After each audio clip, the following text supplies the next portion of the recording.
How to rename voice memos or voice recordings on an iPhone. Well, hello everybody, welcome back into the channel. In this video today, let me guide you through the steps on how you can rename the voice memos or voice recordings on iPhone. Simply open up your voice application on your iPhone. So you can head into App Library and search in for voice memos and open it up. Then you can see the recording.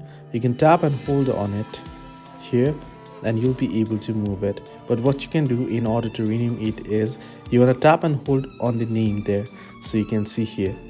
So you can see here Alag Asman verse 1. I want to rename this.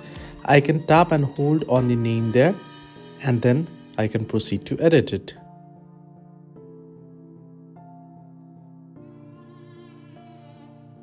So I can also tap on three dots and I can tap on rename and rename it, or I can keep it and keep the change. That way it will be saved automatically.